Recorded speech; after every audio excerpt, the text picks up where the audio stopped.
Focus. Ideate. Innovate. Enable.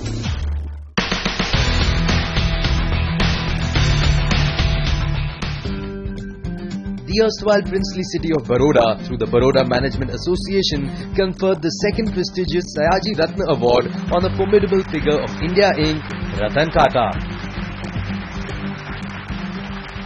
Exhibiting stellar qualities reflective of the Maharaja of Baroda, Sayaji Rao III, Mr. Tata was honoured for his vision, integrity, compassion, philanthropy and leadership qualities that have touched, inspired and uplifted all sections of society. The Sayaji Ratna Award was initiated to commemorate the 150th birth anniversary of Maharaja Sayaji Rao, the great visionary ruler of Baroda. It is conferred upon the exceptional individual who have, like himself, contributed to the development of this nation and their vision and dedication. Today it is a matter of great honor and pride that this Sayaji Ratna Award is being conferred upon Shri Ratan Tata. By accepting this award and agreeing to visit Vadodara, you, Shri Tata, have elevated the stature of this award as well as that of our city, Vadodara, the cultural capital of Gujarat. Sayaji Rao had an intuitive knack of recognizing and nurturing excellence. This is why I presume, he invited the Tata Group to take over the Oka Mandal Salt Works in 1936, which is now Tata Chemicals in Mithapur. I'm told that the Tata Group had not invested for nearly 20 years since the First World War. So acquisition of Oka Mandal was the first such investment, which Maharaja Sayaji Rao could successfully persuade JRD Tata to make. Both Maharaja Sayaji Rao's vision and Tata Group's commitment has positively impacted many individuals, families and institutions in this country. Not only our family, but all of Baroda is so happy that the award is going to a great family, which makes all Indians proud, the Tata Group. I'm happy that through the medium of Sayaji Ratna Award, the legacy of bringing luminaries to Vadodara continues. Thank you.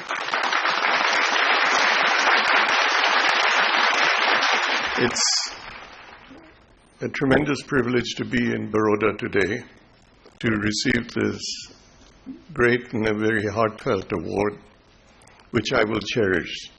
Thank you so much. I just want to say that this great award has been handed to me, but the credit for it goes to all the employees of the Tata Group. You look back and you say, what did you want to do? It's been said this evening, a great deal of what I chose to do was I wanted to make a difference. History will say whether I did that or achieved that or not, but at least you tried. And what my words to the younger groups here would be, it's not profit alone, and the way you seek to make those profits is not what you live for. You live for the satisfaction of having made a difference. Sayaji Rao made a difference in his day. Jamsetji Tata made a difference in his day. The founding fathers of our country made a difference in their day. And so, for the young group, as you grow up, instead of spending your time and energies perhaps trying to ensure that protection for you continues or that competition is denied in the country, work for making a difference and making it possible to be competitive, to be leaders in the great India that we have before us. Thank you very much.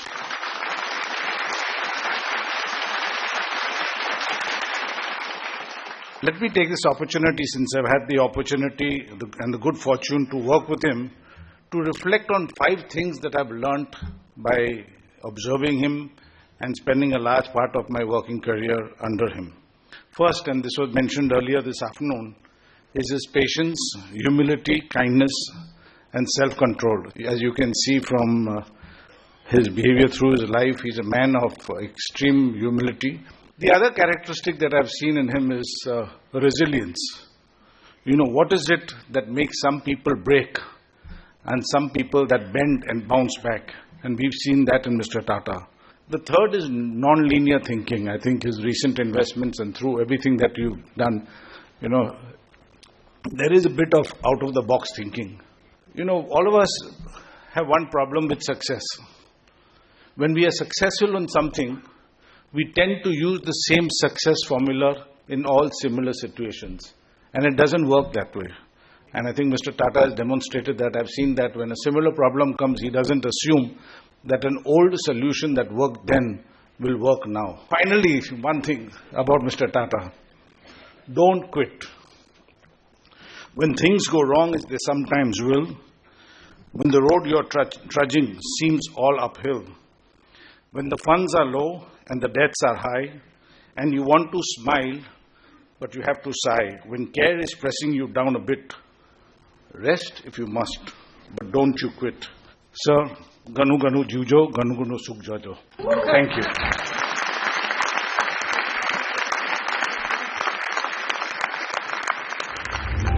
These awards have been instituted by the BMA on the celebration of my great-great-grandfather Maharaja Sayaji Rao's 150th birth anniversary. Ratan Tata is such a large figure in all that he has achieved and done.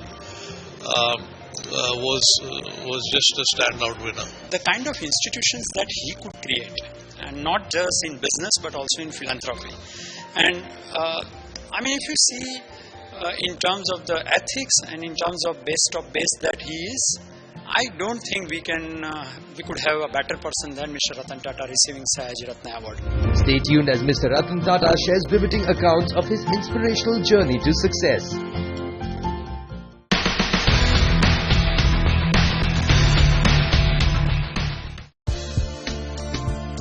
With over 1,500 people in attendance, the Sayaji Ratna Award ceremony put the spotlight on the success saga of one of the most influential leaders of corporate India, as members of the Baroda Management Association urged Mr. Tata to share his insights on various subjects. Shri Ratan Tata, what are these noteworthy qualities which you look for while identifying the entrepreneurs for startups? I'm driven and drawn by the fact that young people who have a passion, who are willing to take a risk, are in fact undertaking to build businesses, some of them very, very successful, bearing in mind that we have this huge population in India which has not been accessible to the marketplace. And these people that have done this out of the passion that they have for the business. That is the excitement of the business that they conceive of, and the passion they have for it have been the main motivators of what I'd look for. This August gathering is looking forward to hear from you more about those practices that are effectively used by the Tata Group to promote good corporate governance, to survive and prosper in the face of cutthroat competition. All I did was follow in the footsteps of Sayaji Tata and J.R.D. Tata. They set the example. We suffered from time to time by our unwillingness to succumb to a system, but all I can say to everyone is it was a wonderful feeling to go home at night and say you didn't succumb. This evening, the ladies present here from the industrial state would like to know your vision in early identifying and promoting such entrepreneurs. I think the environment today is open and supports and does not shy away from women entrepreneurs. Some of the companies that I have supported have been founded by women, and very remarkable women, I might add. I don't know if I could survive under their CEO-ship. But in many ways, I think today, whether you look at colleges, if you look at the engineering ranks in companies, and you look more recently at entrepreneurs, women are there taking their place amongst the people based on merit, importantly. And I think you will see much more of this as we come along, and women are opting for entrepreneurship and risk-taking as against a company, a big office, and a salary that comes in to a merit-based environment where they take considerable risk. And I think this is great.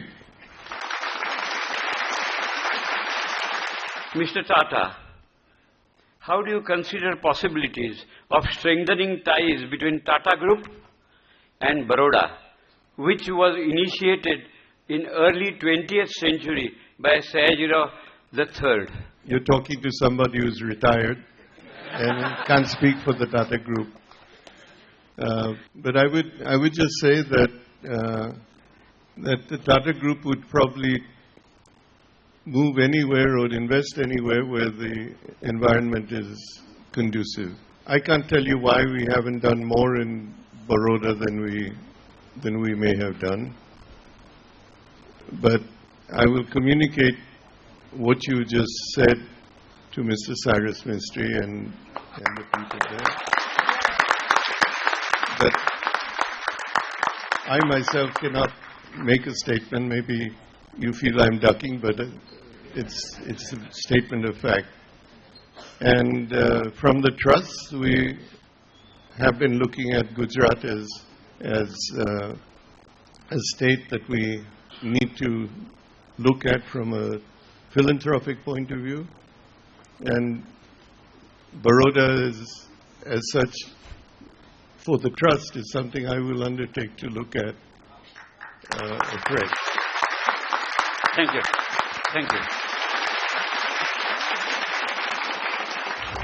On the other side, watch Mr. Ratan Tata interact with bright young minds in a sprightly youth interaction session.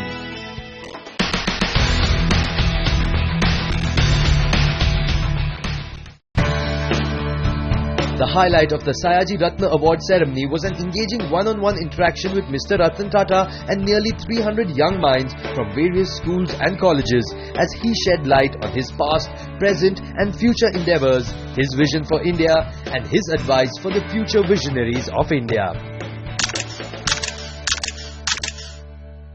So my question was that many college dropouts have become owners of great companies. And I myself have had many ideas of a startup. So at this age, what more should I focus upon, academics or having a startup? If you have the urge and the risk-taking ability to say that you're going to do something because you feel that that's going to be successful, do it. You're still young, and if it turns out to be otherwise, you have a life ahead of you. You can try again or join a company and do something more traditional. So do what your heart tells you to do. What advice you could give, which you have followed and we can follow to maintain the work and life balance? I devoted much and gave up much of my private life to the corporation, and I would say I sacrificed that because I repent not being able to do many of the things that I would have liked to have done.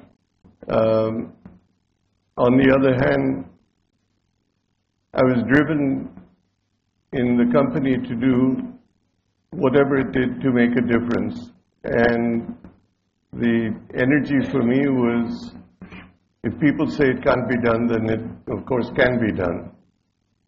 And can I prove them wrong? But there are many things that I would have liked to do in my working career that I didn't do. So has there been any situation when you had to turn down an opportunity because of the ethical implications involved? Maybe 10 or 15 years ago, we wanted to get back into the airline business. We formed, or were willing to form a joint venture airline with Singapore Airlines. And one of the incumbent airlines in India at that time moved heaven and earth, paid large amounts of money to make sure that that didn't happen. And there were opportunities to get that airline by paying money.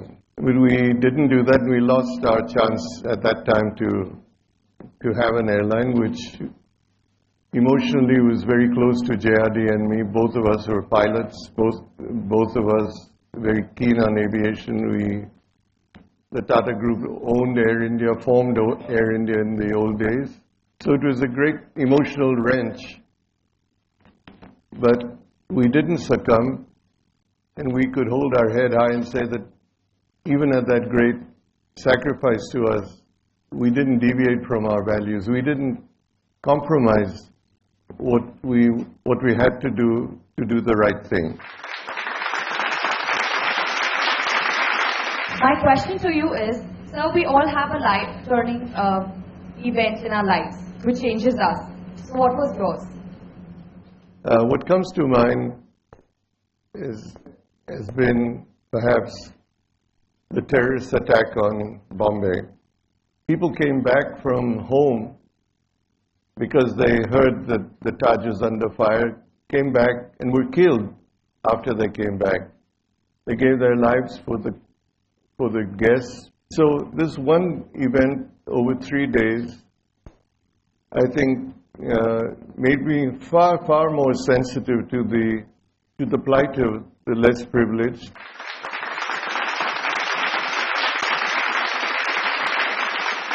I wanted to ask you what is your thinking about the future of cars in India? I think the car business is going to undergo changes in the fuel, maybe move more towards electric-driven cars.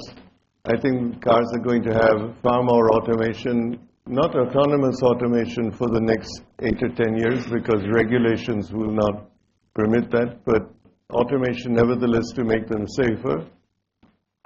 And there will be more emphasis on the part of governments to have rapid transit systems to take the load off the roads and put them into mass transit systems, metro trains and so on, so that driving will be once again more pleasurable than it is today.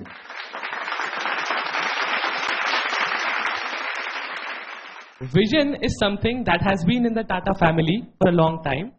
What gave you the courage to do what you believed in?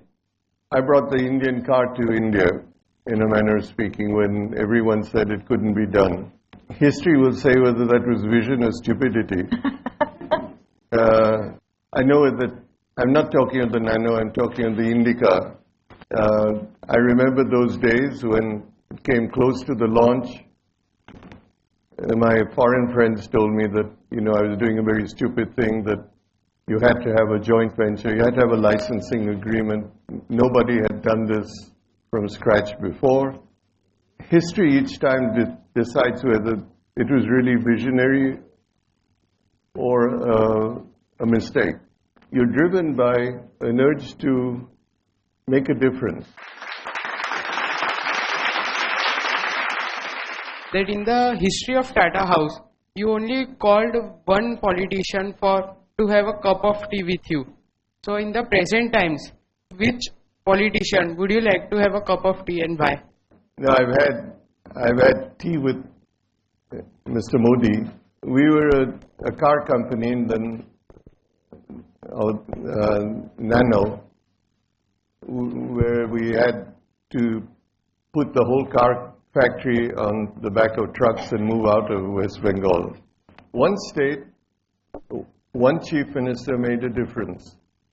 He said, you come to Gujarat and I will make land available. So I said, how long would it take? He said, 3 days. So I agreed and I parked myself in Ahmedabad, and in 3 days he delivered everything he said.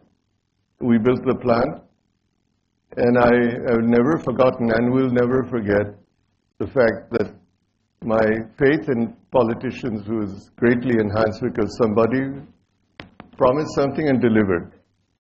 In the coming years, some of you are going to be leaders in India in one form or another. India needs people that are sensitive to this. We have lost some of this sensitivity that we should have. And try all, as you go through, to make a difference in what you do, because we have a great country with a great potential, and I'm sorry to say that we are not availing of the potential that the country offers us.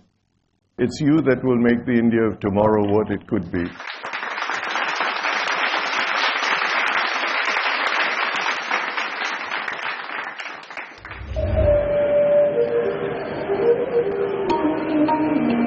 The evening drew to a befitting close with a royal dinner organized in honor of the legendary scion of the Tata Empire.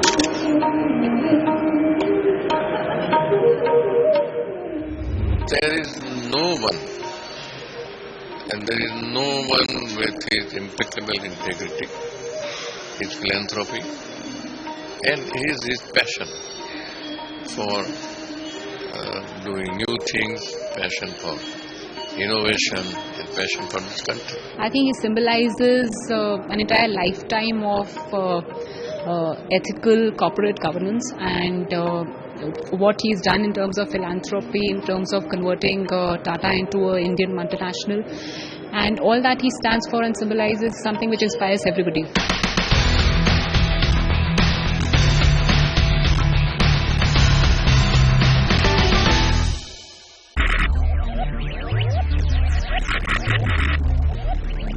Focus, ideate, innovate, enable.